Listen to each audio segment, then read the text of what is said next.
Hi friends, இன்றைக்கி கருவேப்பிலை தலையில் ஒரு பொடி செய்ய போகிறேங்க. அந்த பொடிக்கு தேவையான கருவேப்பிலை உங்களுக்கு எவ்வளோ வேணுமோ அவ்வளோ எடுத்து வச்சுக்கோங்க. இவ்வளோ பொடி பண்ணுறதுக்கு நான் இவ்வளோ தலை எடுத்திருக்கேன் பாருங்கள். இதுக்கு தேவையான பொருள் உளுத்தம்பருப்பு 1 ஸ்பூன் எடுத்திருக்கேன், துவரம்பருப்பு 1 ஸ்பூன் எடுத்திருக்கேன், வரமிளகாய் 6 எடுத்திருக்கேன், பூண்டு ஒரு 10 பல் எடுத்திருக்கேன், வெந்தயம் ஒரு அரை ஸ்பூனு, புளி கொஞ்சமாக எடுத்திருக்கேன், ஒரு இலந்தப்பழம் அளவு எடுத்திருக்கேன், கொத்தமல்லி 1 ஸ்பூனு, ஜீரகம் 1 ஸ்பூன் எடுத்திருக்கேன், உளுத்தம்பருப்பு 1 ஸ்பூனு, கடலப்பருப்பு 1 ஸ்பூன் எடுத்திருக்கேன், உப்பு தேவையான அளவு எடுத்துக்கோங்க, பெருங்காயத்தூள் எடுத்திருக்கேன். இப்போ இதெல்லாம் எப்படின்னா வறுத்து பொடி பண்ணுங்க. எப்படி இதெல்லாம் வறுத்து ஒவ்வொன்றா தனித்தனியாக நம்ம வறுத்து பொடி பண்ணோம். இப்போ பாருங்கள், வறுத்துட்டு நம்ம பொடி பண்ணலாம் எப்படின்னு பாருங்கள். இப்போ எப்படி நம்மலாம் வறுத்து பொடி பண்ணுறதுன்னு பாருங்கள். முதல்ல ஸ்டவ் ஆன் பண்ணி ஒரு வடசட்டி வச்சுக்கிட்டோம். ஃபஸ்ட் எடுத்த உடனே நம்ம வடசட்டிக்கு நல்லா காஞ்ச பிறகு ஒவ்வொன்றா வறுத்து நம்ம தனியாக எடுத்து வச்சுக்கலாம்.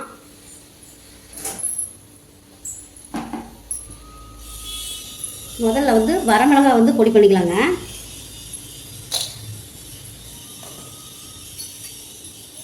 நல்லா சூடு ஏறணும். நம்ம ஆயில் சேர்க்காமையே நம்ம வறுத்துக்கணும். அப்போ தான் பொடி பண்ணுறதுக்கு நல்லா பொடி தூளாகும்,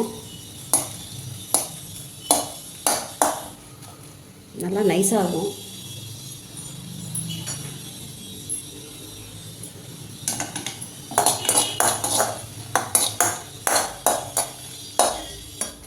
பாருங்க, சூடு ஏறிடுச்சு.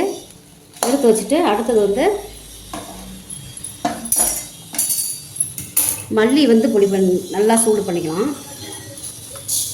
அதாவது ஒவ்வொரு ஸ்பூன் தான் எடுத்திருக்கேன்.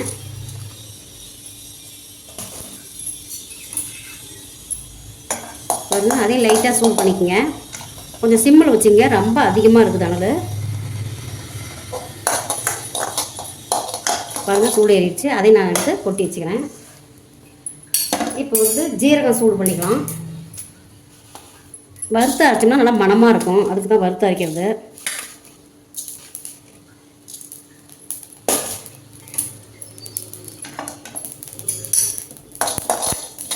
பாருங்கள், லைட்டாக சூடு ஏறினாவே போதும். சூடு ஏறிடுச்சு. அடுத்து உளுத்தம்பருப்பு நம்ம சூடு ஏற்றிக்கலாம். நான் ஏன் தனித்தனியாக வறுக்கிறேன்னா அப்போ தான் சீக்கிரமாக அது வறுபடும். அரைக்கிறதுக்கும் நமக்கு தூளாக அரைக்கிறதுக்கும் நல்லா நைஸாக வந்துடும். பாருங்க, உளுத்தம்பருப்பு இப்போ லைட்டாக சூடு ஏற்றிக்கணும்.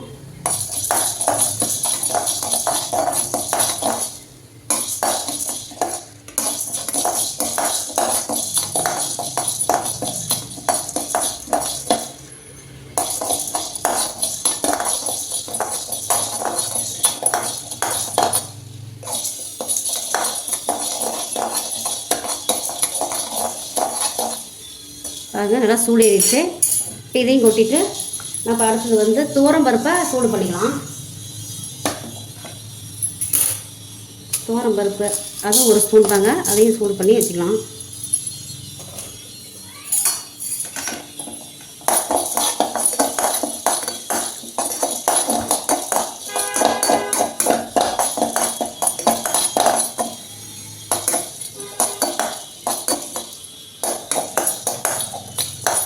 அது பாருங்கள், நல்லா வறுத்துருச்சு, செவந்துருச்சு. எடுத்து வச்சிடலாம். இப்போ கடலப்பருப்பு நம்ம சூடு பண்ணிக்கலாம்.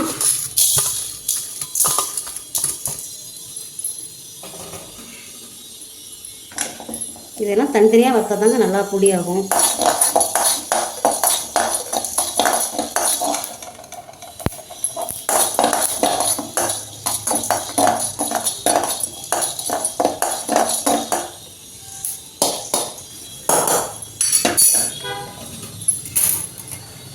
இப்போ வெந்தயத்தை சூடு பண்ணுறேன்.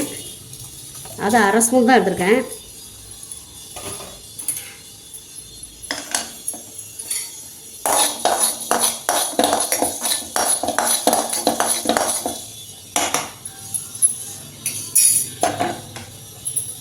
இப்போ பூண்டு இப்போ சூடு ஏற்றிக்கலாம். பூண்டோட நான் புளியும் போட்டுறேன்.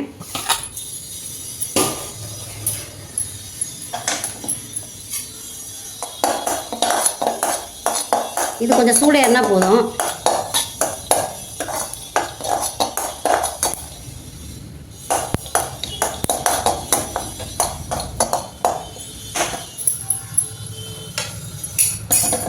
இப்போ உப்பு வந்து போடுறோமா, அது கொஞ்சம் லைட்டாக சூடு பண்ணிக்கலாம். சும்மா அது ஒரு இதுக்கு தான் வந்து சூடு பண்ணுறேன், அப்படியே கூட போட்டுக்கலாம்.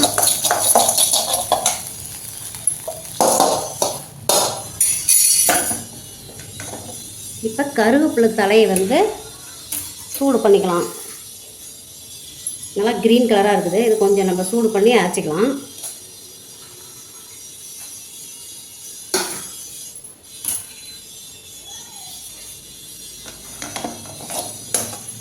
கருவேப்பிலை தலை நல்லா கண்ணுக்கு வந்து நல்லதுங்க. கருவேப்பிலை தலை சட்னி நம்ம அடிக்கடி யூஸ் பண்ணிக்கலாம். கருவேப்பிலை தலை நம்ம வந்து தலைக்கு கூட போட்டுக்கலாம், குளிக்கிறதுக்கு அரைச்சி. இது வந்து நல்லா உடம்புக்கும் நல்லது, கண்ணுக்கும் நல்லது. நிறைய பேர் வந்து கருவேப்பிலை தலை சேர்த்திக்கவே மாட்டாங்க, எடுத்து தனியாக வச்சுருவாங்க. சாப்பாட்டில் இருந்துச்சுன்னா தனியாக எடுத்து வச்சுருவாங்க. இது வந்து அவ்வளோ நல்லதுங்க உடம்புக்கு, கண்ணுக்கு மெயினாக நல்லது கருவேப்பிலை தலை சாப்பிட்றது. பாருங்கள், நல்லா சூடு ஏறிடுச்சு.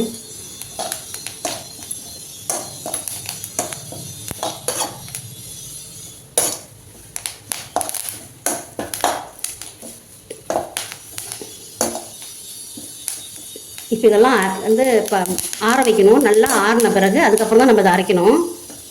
இப்போ பாருங்கள், இப்போ நல்லா வந்து வறுத்தாச்சு. இப்போ இதெல்லாமே எப்படி அரைக்கிறதுன்னு காட்டுறேன். பாருங்கள், கருவேப்பிலை தலையை நல்லா வந்து நம்ம வறுத்தாச்சு. எண்ணெய் விடாமல் தான் வறுக்கணும். அடுத்தது அதிலே வந்து இந்த செலவெல்லாம் வந்து கொட்டிக்கலாம். இதெல்லாம் தனித்தனியாக வறுத்தாச்சு. இப்போ வந்து அதிலே பெருங்காயத்தூளை போட்டுக்கலாம். நான் பெருங்காயத்தூள் அதிலே சூடு பண்ணலான்னு தான் இருந்தேன், அதை வந்து வடச்சட்டியில் வந்து ஒட்டிக்கின்னு தான் இப்போ இதில் போடுறேன் கொஞ்சம். இதெல்லாமே ஆறணும். நல்லா ஆறினா தாங்க இதை நம்ம வந்து அரைக்க முடியும். ஒரு 10 நிமிஷம் 1/4 மணி நேரம் நல்லா ஆறணும். பாருங்கள், இப்போ இதெல்லாமே கலந்தாச்சு. இப்போ இதை பொடி பண்ணணும்.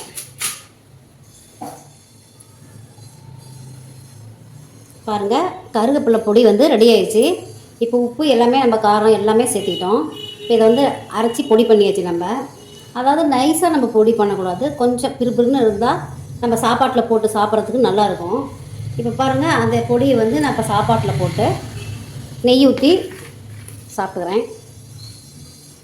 பாருங்கள், கொஞ்சமாக அதில் வந்து தூவி விட்டுக்கலாம். நம்ம கருவேப்பிலை பொடி கொஞ்சமாக தூவி விட்டு நமக்கு வேணுங்கிறது நம்ம போட்டுக்கலாம் பொடி. இப்போ அதிலே கொஞ்சம் நம்ம வந்து 1 ஸ்பூன் நெய் ஊற்றிக்கலாம்.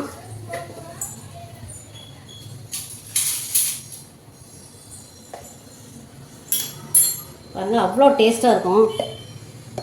நான் வந்து நெய் நிறைய சாப்பிடுவேன், அதனால் பாருங்கள் நெய் ஊற்றிக்கிறேன் 1 ஸ்பூனு. இப்போ இதை வந்து நல்லா மிக்ஸ் பண்ணி சாப்பிட்டுக்கலாம்.